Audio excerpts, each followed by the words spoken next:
कुछ वक्त पहले इंडियन एक्ट्रेस रश्मिका मंदाना का एक वीडियो सोशल मीडिया पर खूब वायरल हुआ। इस वीडियो को देखकर शुरू में कई लोगों ने ये मान लिया कि ये रश्मिका मंदाना ही है, जिसके बाद रश्मिका को लोगों ने सोशल मीडिया पर ट्रोल करना शुरू कर दिया। बाद में पता चला कि ये वीडियो फेक है, इसे डीप फेक टेक्नोलॉजी के इस्तेमाल से बनाया गया था, जहां एक दूसरी इन्फ्लुएंसर की वीडियो को मॉर्फ करके रश्मिका का फेस लगाया गया था। इसके बाद पूरा सोशल मीडिया मानो एक जंग का मैदान बन गया हो। हर अगले दिन किसी न किसी सेलिब्रिटी, पॉलिटिशियन या इन्फ्लुएंसर की डीप फेक सोशल मीडिया पर वायरल होने लगी, जिसे कई सेलिब्रिटीज जैसे अमिताभ बच्चन ने एक्ट ऑफ शेम भी बताया। Union IT minister Rajeev Chandrasekhar ने ऑनलाइन सोशल मीडिया पर ऐसे मिसलीडिंग कंटेंट को लेकर वार्निंग तक इशू की। लेकिन दोस्तों, डीप फेक से शुरू होने वाली रश्मिका की वीडियो कोई पहली कंट्रोवर्सी नहीं है। 2017 में डीप फेक सबसे ज्यादा फेमस हुआ था, जब एक रेडिट यूजर ने कई हॉलीवुड सेलिब्रिटीज की फेक पॉर्न क्लिप्स बनाई थी। अभी कुछ सालों पहले कैडबरी ने राखी के टाइम वीडियोस वायरल की थी, जिसमें खुद ऋतिक रोशन लोगों को उनका नाम लेकर राखी विश कर रहे थे। ये कोई भी करवा सकता था बिना कुछ ज्यादा किए। इसमें बस आपको कैडबरी सेलिब्रेशन पर दिए गए क्यूआर कोड को स्कैन करना था, फिर अपनी बहन या भाई का नाम डालना था, फिर एक वीडियो ऑटोमेटिकली जनरेट हो जाती, जिसमें खुद ऋतिक आपको राखी विश करते दिखाई दे रहे थे। और ये इतना वायरल हुआ कि सेम टेक्निक कैडबरी ने दिवाली पर भी अपनाई, जिसमें शाहरुख खान ने खुद कई लोकल बिजनेस के नाम लिए अपने एडवर्टाइजमेंट में। कैडबरी ने कहा कि ये उनका जरिया है लोकल बिजनेस को कोविड में हुए लॉस से रिकवर करने का। पर सवाल ये है कि वीडियो मॉर्फ, वॉइस मॉर्फ जितना हाईटेक उन्होंने किया कैसे? असल में दोस्तों, इन सेलिब्रिटीज ने कभी कोई वीडियो बनाई नहीं थी, बल्कि मशीन लर्निंग टेक्निक से शाहरुख खान के फेस, स्पीच पैटर्न और वॉइस को रिक्रिएट किया गया था। एल्गोरिथम के जरिए और व्यूअर्स के पिन कोड के साथ उन्होंने एक ऐड के कई डिफरेंट वर्जन बनाए, जिसमें लोकल स्टोर के नाम डाले और फिर ऐसे व्यूअर्स को दिखाया जो उन स्टोर के आसपास रहते थे। और इसी तरह की टेक्नोलॉजी को डीप फेक कहा जाता है। इसमें कंप्यूटर को इतना ज्यादा ट्रेनिंग डाटा दिया जाता है कि जिससे कंप्यूटर खुद बिल्कुल रियल वीडियो और फोटो जनरेट कर देता है। इस टेक्नोलॉजी के जरिए अगर एक इंसान चाहे तो सिंघम में अजय देवगन की जगह अक्षय कुमार को डाल सकता है। पर दोस्तों, ये टेक्नोलॉजी दूर से जितनी इंटरेस्टिंग और एक्साइटिंग दिखती है, उतनी ये खतरनाक भी है। इस टेक्नोलॉजी से कोई भी इंसान किसी भी फेमस पर्सनैलिटी या पॉलिटिशियन का कंट्रोवर्शियल स्टेटमेंट देते हुए वीडियो बना सकता है। जैसे रशिया यूक्रेन वॉर शुरू होने के बस 3 हफ्तों बाद सोशल मीडिया पर यूक्रेनियन प्रेसिडेंट ज़ेलेंस्की का एक वीडियो वायरल हुआ था, जिसमें वो यूक्रेनियन सोल्जर्स को हथियार और जंग छोड़कर घर वापस जाने को कह रहे थे। वीडियो देखकर लग रहा था कि जंग खत्म हो गई है और रशिया जीत चुका है, बट रियलिटी में वो एक डीप फेक वीडियो थी। आज के इतने केओटिक वक्त में एक ऐसा वीडियो सनसनी पैदा कर सकता है। कल को कोई भी उठकर मोदी जी का एक ऐसा वीडियो बना देगा जिसमें मोदी जी खुद देश को बेचने और तोड़ने की बातें कर रहे होंगे, जिससे ऐसी सिचुएशन पैदा हो जाएगी कि किसी के काबू करने पर भी काबू नहीं होगी। डीप फेक सिर्फ वीडियोस और फोटोज बनाने तक रिस्ट्रिक्टेड नहीं है। 2021 में लगभग 14,000 डीफेक वीडियो सोशल मीडिया पर वायरल हुई थी, और वहीं यह आंकड़ा 2023 में बढ़कर लगभग 95,000 हो गया। इतना ही नहीं, इससे लोगों की वॉइस क्लोन कर फाइनेंशियल स्कैम तक शुरू हो गए थे। लगभग 47% इंडियंस एआई वॉइस स्कैम का शिकार बने थे। मैकफी की रिपोर्ट के मुताबिक 83% इंडियंस विक्टिम्स के साथ मनी फ्रॉड हुआ।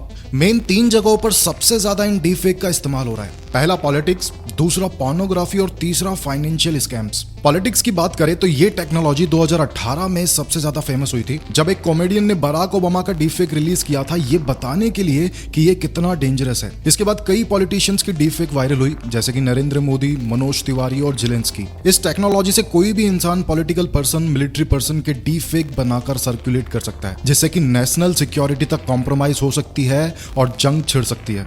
दूसरा, इसकी वजह से पोर्नोग्राफी कंटेंट भी ऑनलाइन वेबसाइट पर बहुत ज्यादा बढ़ गया है। 2023 की रिपोर्ट के अकॉर्डिंग ऑनलाइन जितनी भी डीफेक वीडियोस अवेलेबल है, उसका 98% कंटेंट पोर्नोग्राफी है, जिसमें से 94% लोग जिनका डीफेक बनाया गया है वो एंटरटेनमेंट इंडस्ट्री से बिलोंग करते हैं, मतलब कि फेमस सेलिब्रिटीज है, क्योंकि उनकी फोटोज और वीडियोस मिलना आसान है, जिससे उनका डीफेक इजीली बन जाता है। इसके अलावा रिवेंज पॉर्न भी एक बहुत बड़ा इशू बन गया है, जिसमें लोग रिवेंज लेने के लिए किसी का डीफेक बनाकर इन पॉर्न साइट्स पर डाल देते हैं। इमेजिन करो, आपके पार्टनर की फोटो को मॉर्फ कर प्राइवेट वीडियोस बनाकर पॉर्न साइट पर अपलोड कर दियो। इमेजिन करना भी कितना मुश्किल है ना। और ये अभी काफी बढ़ चुका है, जिसकी वजह से हजारों लोगों की लाइफ बर्बाद हो रही है। एक रिसर्च के अकॉर्डिंग 50% डीफेक विक्टिम्स सुसाइड को ही लास्ट ऑप्शन मानते हैं। मेन स्ट्रीम वेबसाइट्स ऐसे डीफेक पॉर्न्स को ब्लॉक कर रही है, बट दूसरी वेबसाइट ऐसे कंटेंट बनाकर बेच भी रही है और पैसा भी कमा रही है। तीसरा, इससे फाइनेंशियल फ्रॉड और साइबर क्राइम भी बहुत ज्यादा बढ़ चुका है। 2019 में एक जर्मनी बेस्ड फर्म के यूके में लोकेटेड सब्सिडरी फर्म के सीईओ से एक फ्रॉडस्टर ने कंपनी के बॉस की वॉइस डीपफेक कर 2 lakh pound Hungarian bank account में ट्रांसफर किए। इतना ही नहीं, रिसर्च बताती है कि 2022 में लगभग 65,000 इंसिडेंट रिपोर्ट हुए डीपफेक साइबर क्राइम के। दोस्तों, डीपफेक का सबसे बड़ा नुकसान है कि ये झूठ और सच के बीच की लकीर को धुंधला कर देता है, जिसकी वजह से ये पता कर पाना बहुत मुश्किल हो जाता है कि क्या सच है और क्या झूठ है। इसको और डेंजरस बनाती है लैक ऑफ डिजिटल लिटरेसी। लोगों को अभी तक टेक के बारे में इतनी नॉलेज है ही नहीं कि वो ये सब चीजें समझ पाए, असली और नकली में डिफरेंशिएट कर पाए, और इसी के कारण लोग शेयर करने से पहले ये चेक नहीं कर पाते कि ये कंटेंट रियल है या फेक है। सेंट्रल अफ्रीका की एक कंट्री में ऑलरेडी ऐसा हो चुका है, जहां के एक प्रेसिडेंट की एक डीपफेक वीडियो ने मिलिट्री कोप को अंजाम दे दिया था।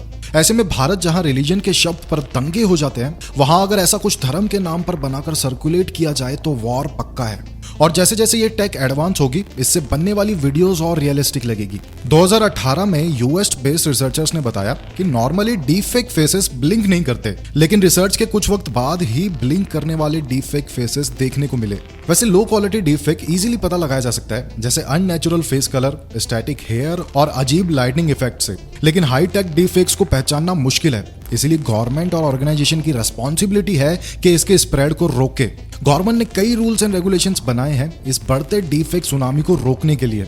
यूट्यूब ने भी रिसेंटली क्रिएटर्स को नोटिस दिया है कि उन्हें बताना पड़ेगा कि जो कंटेंट वो डाल रहे हैं वो रियल है या एआई टूल से बनाया हुआ है। इसके अलावा government media literacy programme launch कर सकती है लोगों को डीपफेक के बारे में डिटेल में बताने के लिए, या गवर्नमेंट एक सेपरेट डिपार्टमेंट बना सकती है जो लोगों में सर्कुलेट हो रहे डीपफेक्स को रोके, अलग अलग मेथड यूज करके, जैसे कि ब्लॉकचेन।